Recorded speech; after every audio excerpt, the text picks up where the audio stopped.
E dando continuidade ao vídeo anterior, vamos seguir com o nosso conteúdo.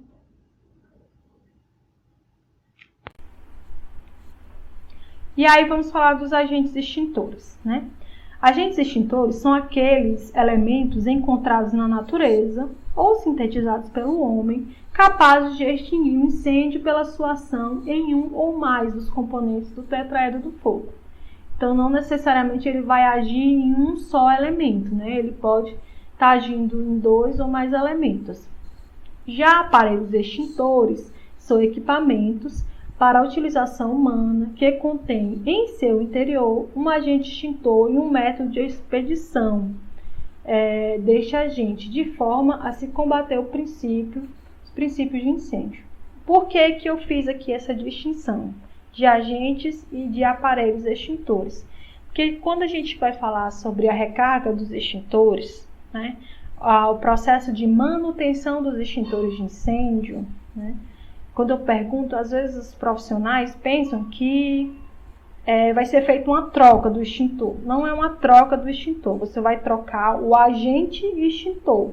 O agente, o elemento que está dentro do aparelho extintor. Então, aquele aparelho extintor, o tubo vermelho com gatilho, com mangueira, aquilo tudo ali é o aparelho extintor. O que vai ser trocado nessas manutenções anuais, que alguns de vocês já devem saber, mas extintores de incêndio passam por manutenções anualmente, né? O agente, o que tem lá dentro que vai ser trocado.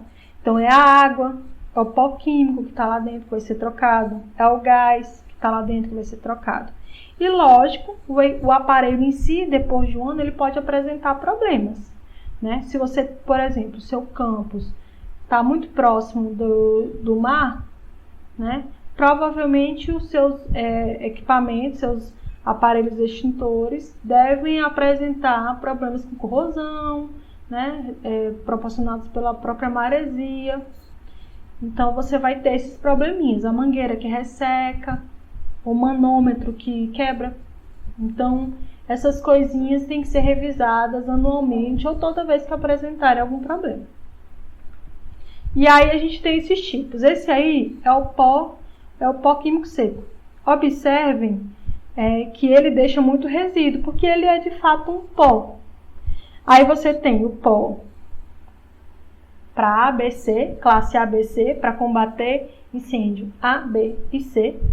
E você tem o BC, você tem o extintor BC, que é para combater incêndio B e C. E você tem o ABC, que é para combater incêndio A, B e C.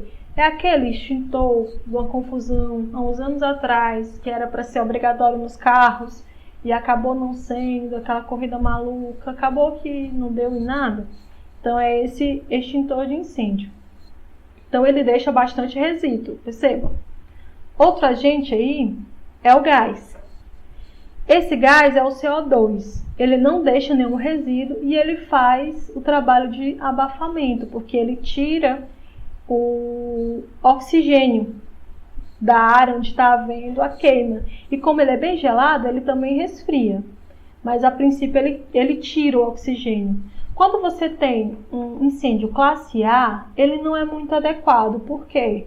Porque ele vai até eliminar aquele fogo da superfície, mas como o incêndio classe A, ele queima em profundidade, então ele está queimando em brasa lá no meio. E aquele incêndio pode voltar, né? Aquele fogo pode voltar.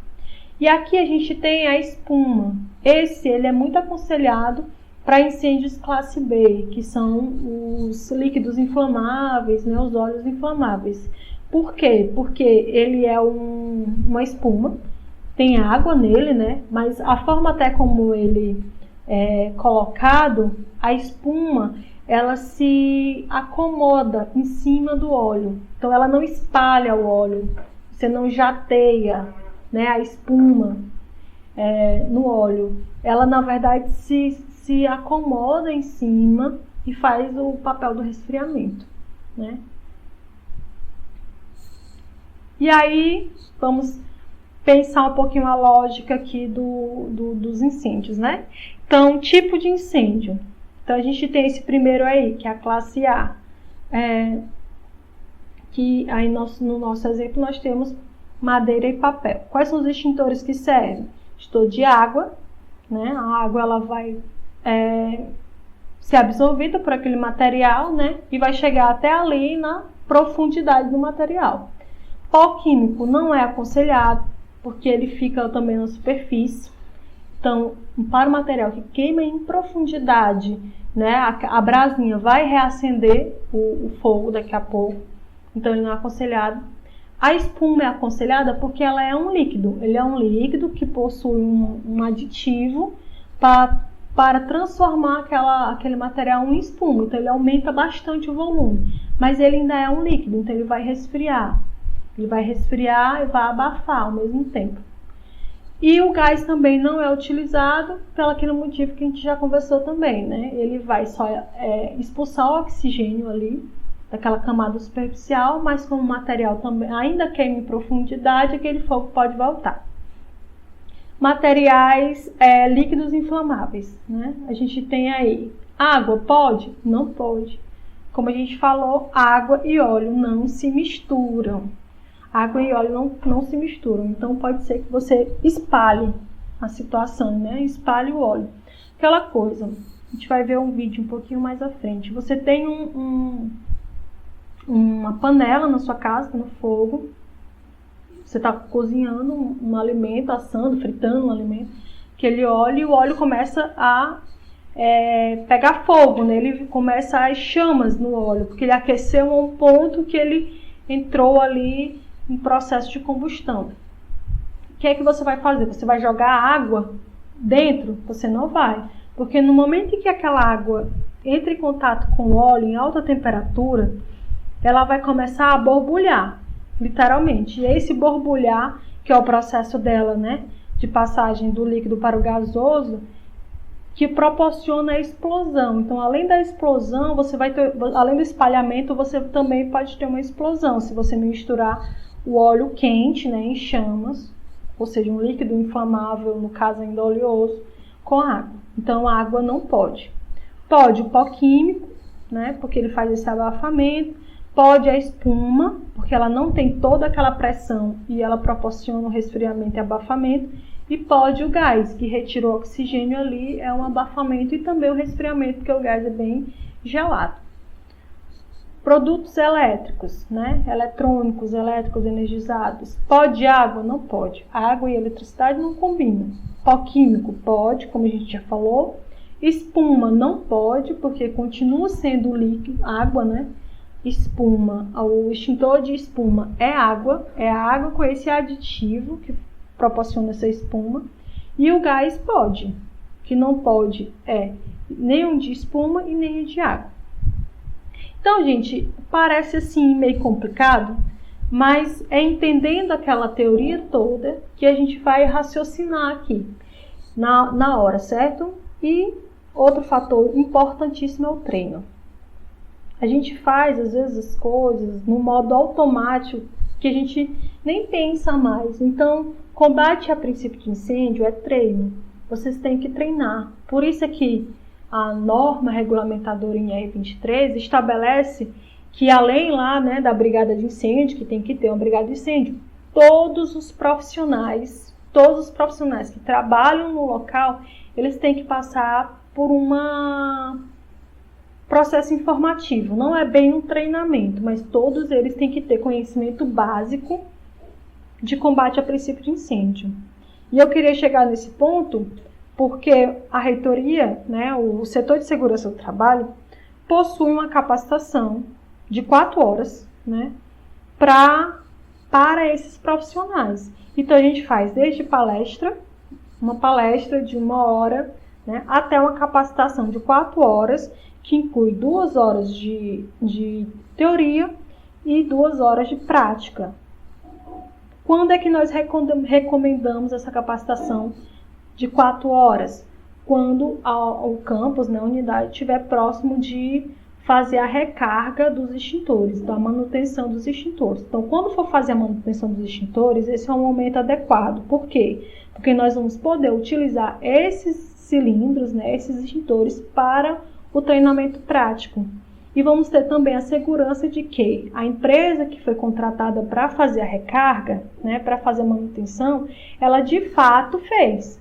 Porque há empresas que infelizmente não são responsáveis o suficiente, né, e eles simplesmente trocam as etiquetas e não modificam o agente que está ali dentro do cilindro, não fazem de fato a manutenção adequada.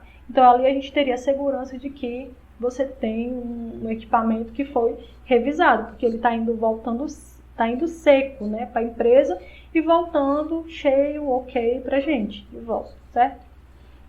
Então, fazendo um pouquinho de propaganda aqui para vocês, né, nós temos esses dois momentos que a comissão deve se programar para nos chamar, nos convocar o setor de segurança do trabalho para realizar esse treinamento ou então essa palestra, né?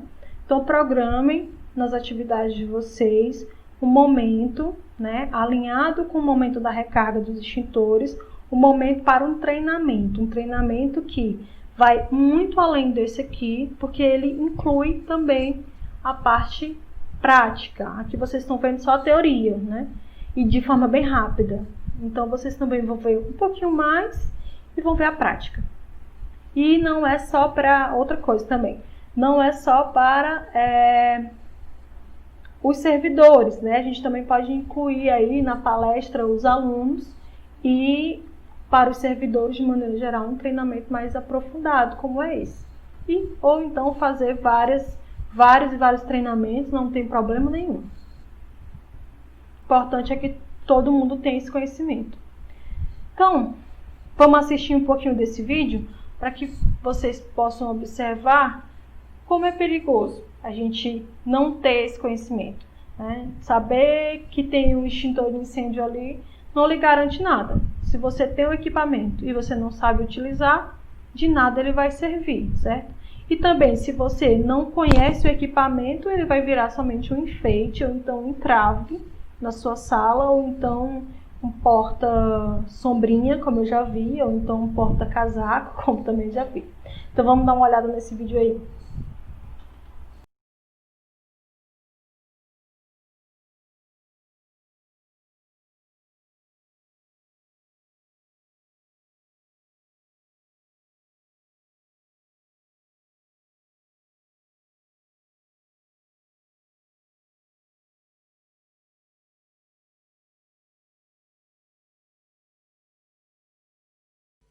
If your chip pan catches fire, don't panic.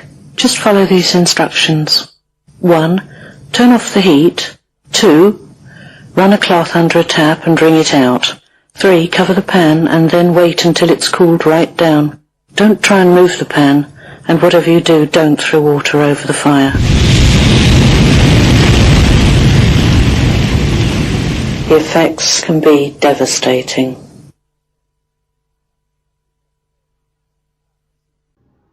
E vamos encerrar por aqui o assunto desse vídeo. Nos vemos no próximo vídeo.